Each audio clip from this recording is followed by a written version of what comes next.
Where the Eagles go next is Dave Weinberg joining us on the Boardwalk kind of hotline for a Weinberg Wednesday. You usually hear him on game night on 97.3 ESPN, but since there's been no game night because I've been on the Sports Batch with you, bros, it's time to get Dave back in here to get more into the Eagles because Dave can give us some context on where the Eagles are and where they go from here. Dave, how you doing today? I'm doing well. How are you? Doing pretty good. So at 4-10-1, where does this Eagles team fall among the previous rough, difficult seasons that you've observed of this Eagles team over the years? Well, it's right up there, especially due to the extenuating circumstances. Not only are they bad, but they're also riddled with injuries. Got off to a slow start with no training camp, no preseason, quarterback going down the tubes. This might be one of the most disappointing seasons. I think, I've been around the team for a long time, and this ranks up there with, say, 1998 or even, Andy Reid's last year in 2012 as one of the most disappointing seasons that they've had. Let's say Dave Weinberg is in Jeffrey Lurie's chair. What changes would you make when it comes? Don't I wish? Go ahead. What changes would you make when it comes to the front office and coaching for next season? Oh, man, that's a good question. Let's see. If I'm Jeffrey Lurie, I'm finding a new general manager. I'm keeping my head coach. I think I'm keeping my defensive coordinator, too, just because of all the movable parts that he had to work with. I think I need a quarterback coach / offensive coordinator, maybe, who's going to be able to have more of an influence than the current regime does. I'm going to leave, like I said, I'm going to leave Doug as the head coach, but I might want somebody who at least has his ear in terms of play calling and developing the offense. And I also have to find out who my starting quarterback is, but I guess that's not Lurie's. That's not my call. Sorry. But I start with a new general manager, but I don't think I change any major. I'm keeping Doug Pederson. I love the way Bros asked that question, though, Dave, because I think one of the problems with the team right now is in part the owner, because it's the owner who loves Jason Peters, and it's the owner who is very close with Howie Roseman. And one could argue that part of the reason why the team is where it is right now, dealing with what it is right now, is because of Jeffrey Lurie's own predisposed favoritism and biases and maybe a little bit of blindness going on. Yeah, that's why I don't like being I'd like to be the owner, but I wouldn't like to be Jeffrey Lurie because I'm not that close. I'm not that close to Jason Peters. So, but yeah, that's kind of been their downfall with both Jeffrey and Howie. The fact, and even they admitted it, that they tend to be too loyal to veterans. They tend to keep guys. I guess maybe the backlash from the Brian Dawkins situation years ago prompted them to go too far in the other direction, where they're just almost afraid to get rid of some guys. And that's really bitten them this year. Like you mentioned, Jason Peters, Deshaun Jackson, a couple other guys. I guess they just don't. You have to be willing to turn the page, and sometimes they wait too long to do that. When you watched that game on Sunday, it looked very similar to what I saw when Carson Wentz was under center for Jalen Hurts. The offensive line was obviously an issue with all the penalties. The wide receivers definitely struggled. I thought Doug Pederson escaped the run game once again. It felt as if maybe that spark ran out that you saw for those first two games, and then reality hit again. Did you see it the same way, or did you see it differently? No, that's basically the same. And yeah, I guess you have to give Dallas some credit too, because they found a way to scheme against Jalen that the other two teams hadn't done. They forced him into make some throws he didn't want to, and decisions he didn't want to have to make. And you're right, Doug abandoned the running game way too early. I mean, it was working very well in the first half with Miles Sanders and Jalen even, but that's been his MO since he's been here. I don't know what it is, but he just doesn't seem willing to be able to stick to the running game and provide a more balanced offense. And that definitely would have helped Jalen out on Sunday, because it was clear that the Cowboys had kind of figured out what Jalen was trying to do. Maybe take some of the pressure off him and and run the ball and maybe keep the game closer.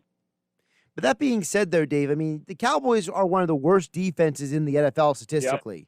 So you would think that if you scored that easily twice against them early in the game, you should have been able to replicate that later in the game. And it felt like between all the false starts and the holding penalties, it was almost like this team wasn't even giving Jalen Hurts the opportunity to have any success in the second half. It was almost like the team was like, you know what, we had enough success. We're just going to blow it up now.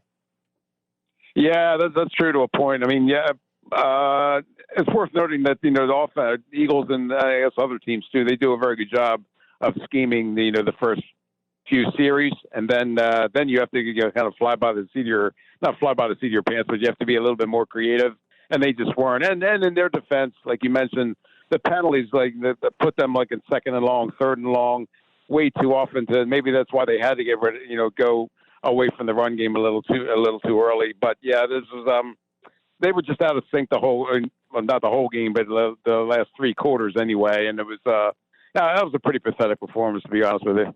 I'm with you where I think Doug Pederson should be back. I give him one more year to kind of, prove himself that this year was just a fluke. But I do have a question about what I saw with some of these veteran players. For example, Fletcher Cox with the stinger, he had his shoulder pads off in a must-win situation where everything else worked out in their favor. If they won the football game, we would be possibly talking about making the playoffs. So it's a big game. Fletcher Cox, have your shoulder pads off. Deshaun Jackson, one play.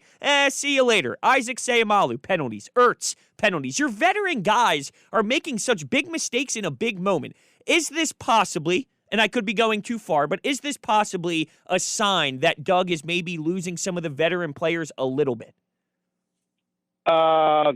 No, I don't think so. Okay, I mean, that's Fletcher, I'm going to give Fletcher the benefit of the doubt. I mean, he's as tough as they come generally. I mean, he's willing to play through almost anything. So the fact that he was hurt to the point where he couldn't go, I guess taking your shoulder pads off is a bad look, really. I mean, maybe just stay in your uniform just for appearance's sake. But I have no doubt that he would have been out there if he physically could have been able to go to do so. Deshaun, I don't know what the heck's going on with him. Like you said, one play, 81 yards, stupid backflip into the end zone. That's probably where he hurt himself again. And I don't even know what to say about him anymore. And but I don't think that he's lost the locker room. I don't think he's lost the respect of the veterans. I still think that they're willing to help him, willing to allow him to lead them. So I don't think that's the issue. Dave Weinberg joining us for a Weinberg Wednesday here on the Sports Bash on 97.3 ESPN. You can follow Dave on Twitter at Dave Weinberg19. Check out his extra point columns over at 97.3ESPN.com. Also, his 2-minute drill after every Eagles game is a great must-read after every Eagles game at 97.3ESPN.com and the 97.3 ESPN. Real quick, I should point out that I have seen teams where that has happened. Like Chip Kelly's last season, for example, it was clear that the veterans had stopped playing for him and stopped listening to his message. That's why I kind of provide a little bit of context here where, I saw it with Chip. I even saw it with Andy his last year. It seemed like his message had kind of worn thin after so many years. But I don't think that the team under Doug is quite at that point yet. That's why I would give him one more year also. Yeah, and I'm with you, Dave, about that too, because to me, I'm not going to hold 1 year against Doug. I can't. I mean, the guy got you to 3 straight playoff appearances. The thing with Chip Kelly was that was coming. Like that was a snowball turning into an avalanche, basically, from the end of the year before leading into that final year. The same thing with Andy from the Dream Team and that whole debacle with Juan Castillo. You're the defensive coordinator now, and all that fiasco. Like there were other signs aside from just one or two things. It felt like there were this building and building and building.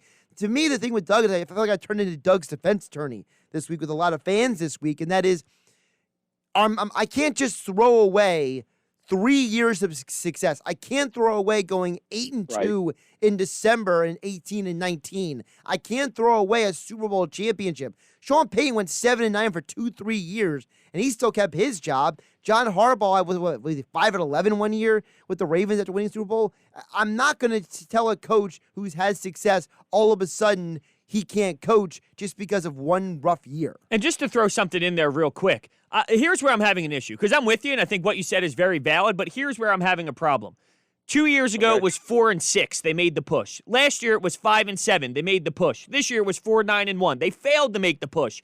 What if next year you're 4-6 again, and it's, oh, Doug, let's try and rally? Like, at what point is it, Doug, your team is going to start out good, and we're not going to be this 4-16 that has to rally? That's my one issue, is that's a common theme.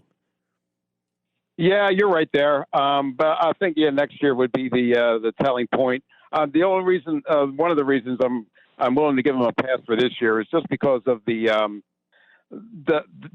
slew of injuries. And I know every team went through it, but you're talking about like no preseason and no training camp. So now you're throwing a bunch of young guys that are on practice squads or rookies into the fire without any previous experience at all. They weren't given a chance to even have face-to-face meetings with their coaches in order to get a better grasp of the offense or defense or what have you. And this is basically on the job training for the offensive line, for the secondary, and even some wide receivers. And I just think it was like just like an avalanche, to use your term, of injuries, inexperience, just throwing guys out there that really weren't qualified to handle the jobs they were given. And I want to see what happens next year with the full training camp, with the quarterback situation resolved, hopefully, you would think, and then see where the team stands after that. Yeah, I totally understand that. Like, there's a bunch of pros, a bunch of cons when it comes to Doug Pederson. But one, to defend him is, if we're going to sit here and rip apart Howie Roseman and what's going on with this roster and some of these players, the skill position players can't get open, this and that, well, it's tough to call plays and it's tough to get a lot of success when you're ripping the guys on the field. So that would actually defend Doug, and we can look above him and say, well, if this is what Howie's providing, he's very limited in that role. Yeah, correct. And I caught a lot of flack this week on social media for defending Doug, and I don't quite get why. I don't know why you can, like you said, you can't just throw away the past 3 years. Granted they underachieved last year, made the playoffs, but Carson Wentz gets the concussion in the first quarter. Who knows if they beat Seattle? Nick Foles, they win a playoff game and were a drop pass away from beating the Saints. The year before that, winning the Super Bowl. So I don't quite understand why everybody's ready to turn their back on the guy so quickly after all he's done for the team. Well, I'll tell you why, Dave, because it's a microwave society. It's the instant gratification. It's the what have you done for me lately? It doesn't matter what you did for 3-4 years. It's that yesterday you had a bad day, and I'm going to hold that against you, and I'm going to have a double standard for Doug that I am going to have for somebody else. It's like people think that these guys are supposed to be perfect. They're human beings, for goodness sake. I'm sorry that the Eagles can't go 16-0. Cleveland. I have a friend who's a Cleveland Browns fan. He keeps telling me, he's like, Eagle fans are ridiculous. He said, because he covers the Browns and he covers the NFL, but he's a Browns fan. He grew up in Cleveland, and he always tells me, he's like, Eagle fans are ridiculous. He said, you won a Super Bowl, you got to the playoffs for 3 straight years, but you're acting like 4-10-1 is the end of the world. He said, let me tell you something. He says, I'm a Browns fan. He says, my existence has been miserable. We've never even been to the Super Bowl. You've been to 2 in the last 20 years. And I feel him because of the fact that I feel like Eagle fans have been spoiled, and they're acting like one bad year is the end of the world, but because they refuse to put it in the context and they want the instant gratification, they're overlooking the bigger picture. Yeah, you're probably right there. They're a very demanding fan base, and yeah, they don't have a whole lot of patience. So I guess they should have fired Joe Girardi after last year too. The Phillies. Right. Yeah, fire Girardi. Elaine Vigneault didn't get you to the Stanley Cup Finals, Right. And we should have fired Brett Brown after the team went 10-72 because they had Isaiah Cannon starting at point guard, right, Hunter? I mean, that's what I'm figuring out right here, right? Yeah, absolutely.